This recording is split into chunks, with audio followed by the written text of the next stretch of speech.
And thank you so much for staying. You're staying for the whole show, and we're really looking forward to all the delicious treats. I have to admit that some of us have partook in your chocolates, and they are amazing. Your little boxes of chocolates over there. And also, Brendan says the truffles are to die for.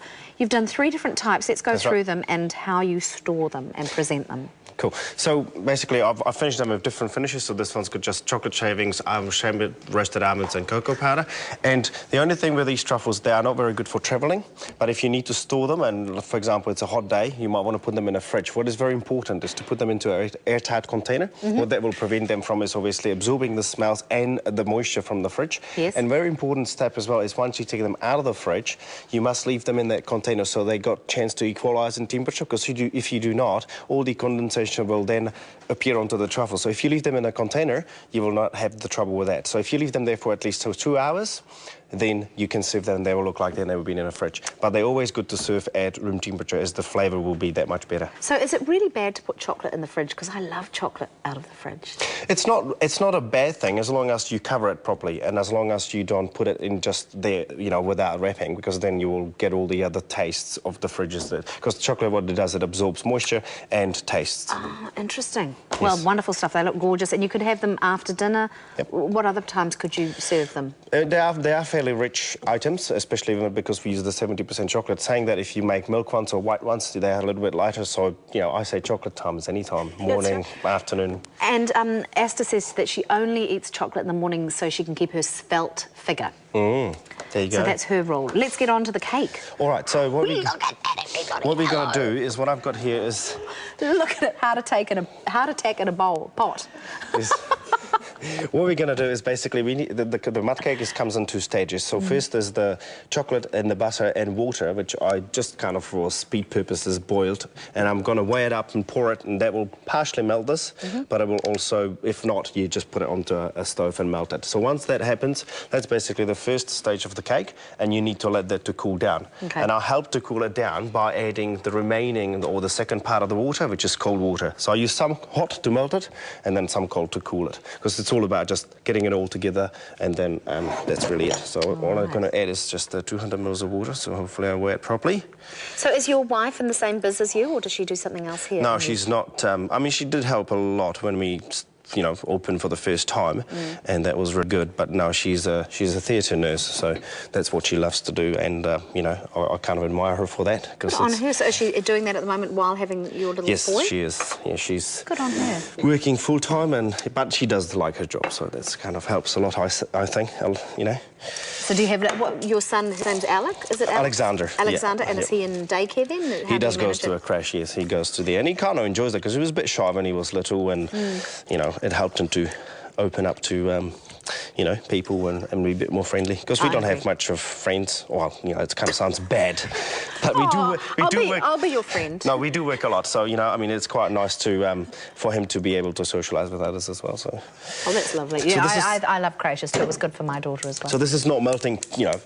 Not enough with that so it's okay water. So you just put it on a stove as long as you stir it. If you walk away from it, you'll burn it because of the chocolate. So you must stir while you're doing this melting.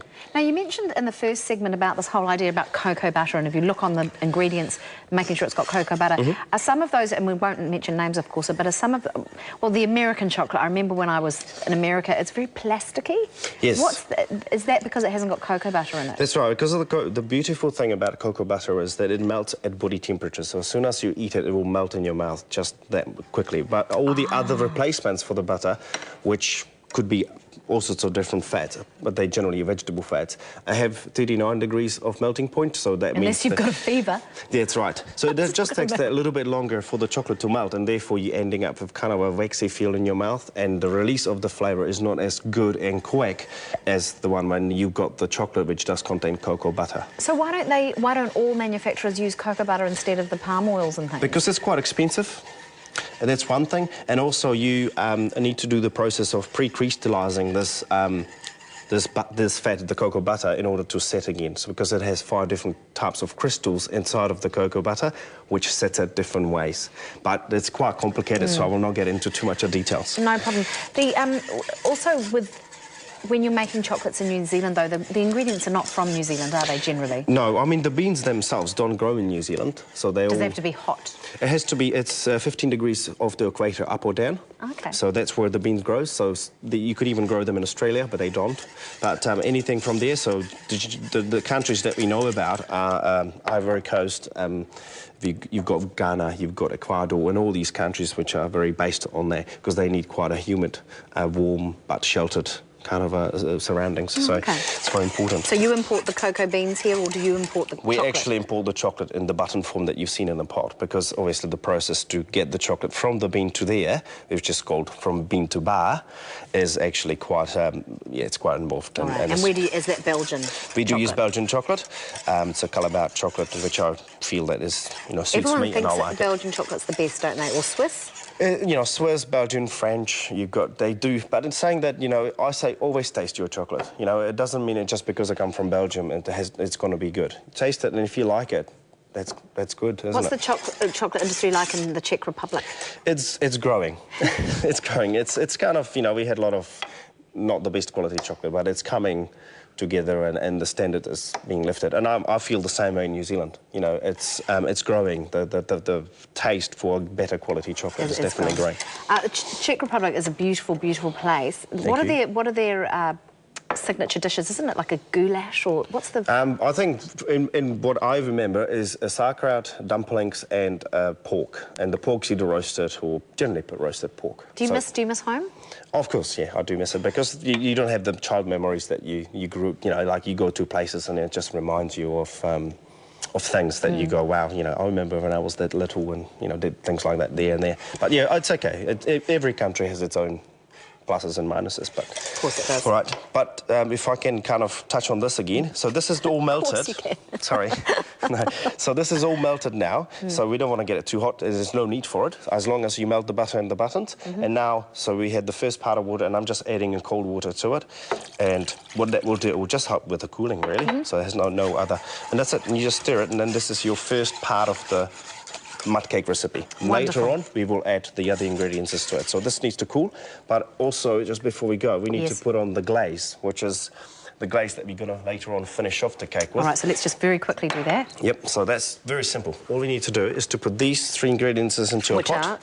Which are cream, water, and sugar, and that's it. And it goes onto a boil. We just need to stir it, and I use the spoon here. So all you need to do is just bring it to boil, and then bring it to 105 degrees, and that's it. Brilliant stuff. We'll come back and we'll finish this off. We're going to be back with George before 11, and we're going to finish off this cocoa powder glaze and this amazing bitter dark chocolate mud cake and ganache. But before all this chocolate gets the better of me, Good Morning has given me a timely intervention. I'm going to work off the chocolate with Avril after this from Aroha.